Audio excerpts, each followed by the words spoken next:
For the last 1,000 years, the world has always had a dominant power, a superpower that shaped trade, war, culture, and politics.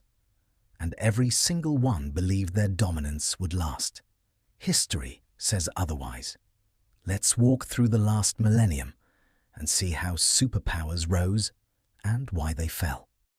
11th to 12th century, Song China and the Islamic world. Around the year 1000, Song dynasty China was the most advanced economy on earth. Paper money, gunpowder, mass production, huge cities, and global trade. At the same time, the Islamic world, from Baghdad to Cordoba, led in mathematics, medicine, astronomy, and philosophy. These were not weak civilizations, but both shared a vulnerability. They struggled against new military threats. Song China relied on bureaucracy, walls, and paid armies, but faced highly mobile nomadic cavalry from the north. The Islamic world fragmented politically, making it vulnerable to invasion. Then came the Mongols. The lesson? Economic and intellectual dominance doesn't guarantee survival without military adaptation.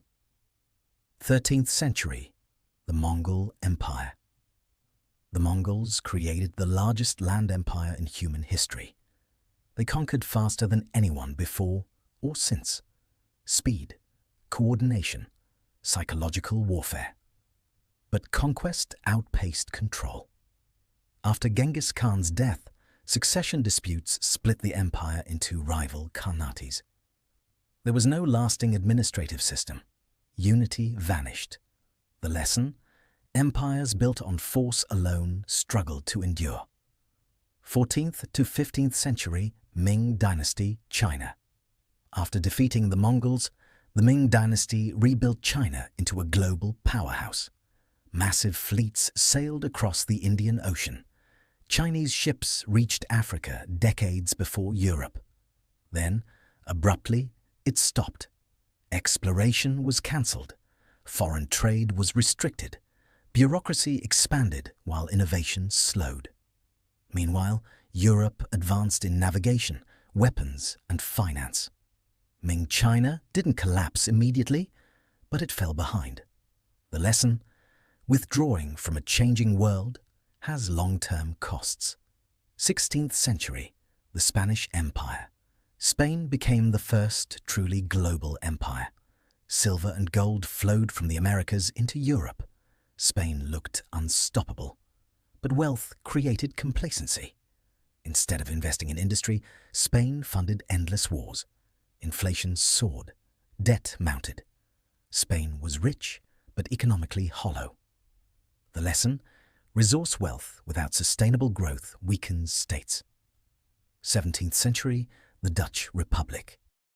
The Netherlands dominated global trade, shipping, and finance.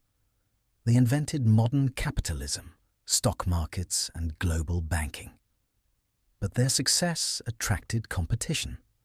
Britain and France copied Dutch innovations and then surpassed them with larger populations and stronger militaries. The Dutch couldn't scale fast enough.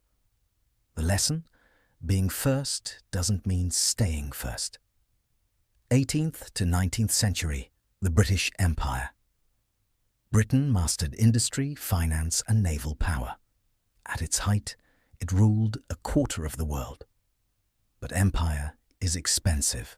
2 world wars drained Britain's wealth. Colonies demanded independence. Maintaining control cost more than it produced. Britain didn't fall violently. It withdrew. The lesson? Overextension erodes even the strongest systems. Early 20th century, continental European empires. World War I shattered Europe. Germany, Austria-Hungary, the Ottoman Empire, and Tsarist Russia collapsed. Not from invasion alone, but exhaustion, economic breakdown, social unrest, revolution. The lesson?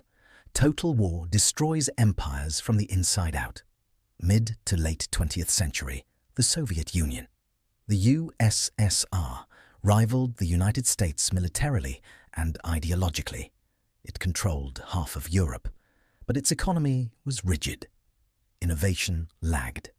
Reform threatened the system itself.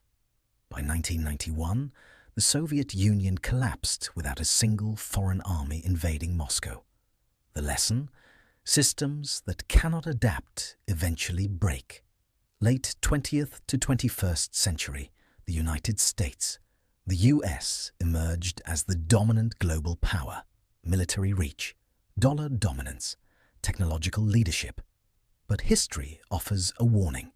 Superpowers rarely collapse suddenly.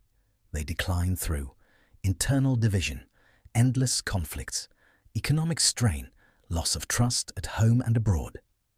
The United States has not fallen, but it now faces the same pressures past empires ignored. The pattern. Across 1,000 years, the pattern never changes. Every superpower falls not because of enemies alone, but because it fails to adapt. Weapons evolve, trade routes shift, societies change.